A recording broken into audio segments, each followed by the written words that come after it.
आपण कोणालाही मोठं म्हणतो, हे भंगाऱ्या भोंगाऱ्याला मोठं म्हणी जाऊ नका. मोठं कोणाला म्हणायचं जे आपल्याला मोठं करतो त्याला. हो, झाडाखाली सोयाबीन वाळतच नाही पण तिला शेंगा लागत नाहीत. हा, झाडाखाली ऊसाल किती बी पाणी द्या त्याला 4च्या वरी पेरीत लागत नाहीत. 5वं पेरा समोर कुल्यावानीच झाडाखालच्या ऊसाला, झाडाखालच्या सोयाबीनला.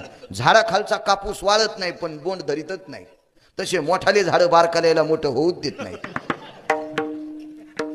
आणि काय म्हणून मोठं म्हणायचं मग त्याला? मोठा पंढरपुरातला आपला, सगळ्यांचा मोठा पंढरपुरातला, काशीतला मोठी संत येतं हे आपल्याला मोठं. आपण कोणालाही मोठं म्हणतो, हे भंगाऱ्या भोंगाऱ्याला मोठं म्हणी जाऊ नका. मोठं कोणाला म्हणायचं जे आपल्याला मोठं करतो त्याला.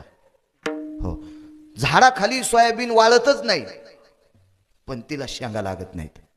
हा, झाडाखाली ऊसाल किती बी पाणी द्या त्याला 4च्या वरी पेरीत लागत नाहीत. 5वं पेरा समोर कुल्यावानीच झाडाखालच्या ऊसाला, झाडाखालच्या सोयाबीनला. झाडाखालचा कापूस वाळत नाही पण बोंड धरीतच नाही. तसे मोठाले झाड बारकाल्याला मोठं होऊच देत नाही. आणि काय म्हणून मोठं म्हणायचं मग त्याला? मोठा पंढरपुरातला आपला, सगळ्यांचा मोठा पंढरपुरातला, काशीतला मोठी संत येतं हे आपल्याला मोठं.